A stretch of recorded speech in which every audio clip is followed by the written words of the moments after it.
All right, everyone. So today we're going to talk about the planet Pluto in astrology and what does he mean both in the natal chart and in transit for those of you going through Pluto transits. So this is very significant. You know, he's an outer planet, very important for transits. If you've got any type of transits from Pluto to your sun, moon, or angles in your chart could be very impactful. And also in your natal chart, if you've got Pluto aspecting sun, moon, angles, things like that, could really emphasize those particular expressions and those personality characteristics for you. But as you might guess, being the last of the planets that we look at in astrology, it's very, very deep, very collective, and very unconscious in its nature. Now, if you look at Pluto, there's a few notable characteristics about him to give the understanding of what he represents. He's got an inclined orbit, which is very different from the other planets. He's got a very elliptical orbit, right? And he's not a gas giant, yet he's in the farthest reaches of the solar system. And he's made of like rock and ice. So essentially, he's got more of the characteristics of a comet. In fact, that's probably what he is. He's probably a comet from the outer reaches of the solar system that has gotten caught up into the orbit around the sun. So this is very important because he doesn't have a polarity, okay? And he is kind of like a messenger. You know, he's a messenger, like a comet, who's come to have some sort of something new to an already existing way of life. You know, the solar system, in terms of the planets like that have, the ecliptical plane, they all share this sort of fundamental about the human experience. But the asteroids, the comets, there's something new. It's something from the outside, so to speak, coming to change things. So it's all about transformation with comets and asteroids, and that's a big part of Pluto. Pluto, essentially being the last that we look at, the outer reaches, is about transforming all of the old aspects of self. That in order to go into new experiences or new levels of consciousness, we have to be willing to let go of the old energies. We have to be willing to let go of any attachments, because that's just the way humans are. You know, we're very attached to a particular way of doing things, maybe because we've done it before in the past, or maybe we just have our mind set on a particular outcome.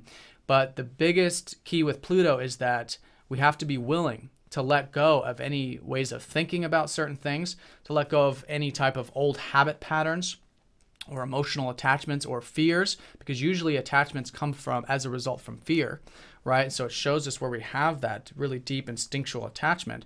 But where we can step back, where we can have that awareness that we are attached here, and maybe that's something that can be let go of in order to allow change. Because that's the one thing about all these outer planets is it's all about change, and as a result of that change, it's very liberating and very freeing. So that's essentially the result of Pluto, is once we've allowed ourselves to release any old attachments, release any old fears, which, don't get me wrong, they're very deep. In philosophy and in concept, it's as simple as releasing attachments, but in practice, it's very deep. In fact, Pluto goes, into the past lives. If you believe in past lives, it's a very karmic planet. So there's a lot of energies that are being released where we may have had attachments previously, or maybe just earlier in life, that we're constantly letting go of and shedding, so that we can have that freedom, that liberation, and really spiritual power. Because if you notice, when you're not attached to something, what happens? You don't care. You just do whatever, and so releasing that attachment gives you that freedom, and that freedom can be tremendously powerful with Pluto. So the key is to not get too caught up into our own outcomes. It's the ego mind. It's kind of like the ego killer, Pluto, where if we get too fixated on a particular outcome, if we want it to be a certain way, then it can become very destructive, or it can become very challenging with Pluto. So the more open we are to change, essentially, is the key with Pluto.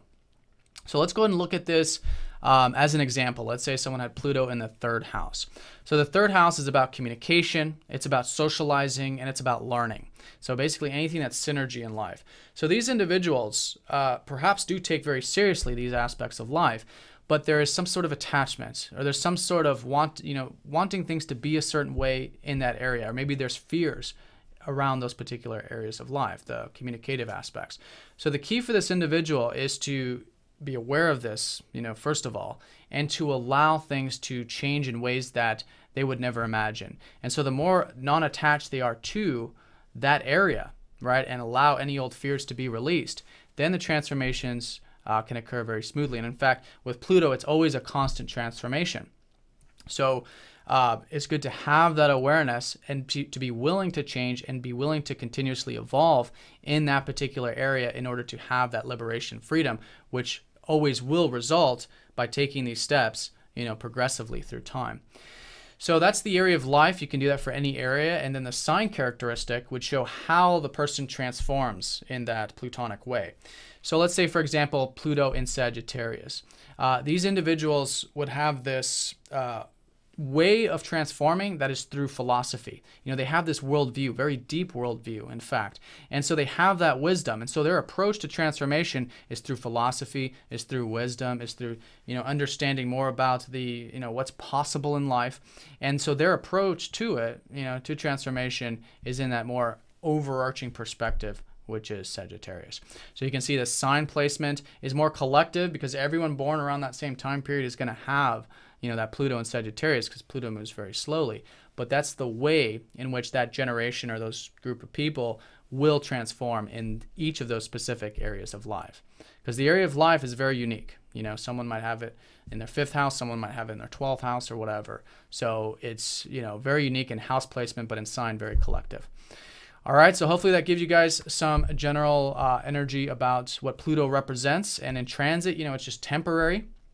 So whatever that energy is, usually it's a very long transit, a year or two, but temporary in that it's not part of the natal chart. In the natal chart, it's a life path, right? It's a part of the person's overall life to have that transformation and change in that particular area. Whereas in transit, it's something that just needs to be transformed so the person can then move on to the next area of transformation. All right, so you guys have a good one. Thanks for watching, and I'll see you guys all next time.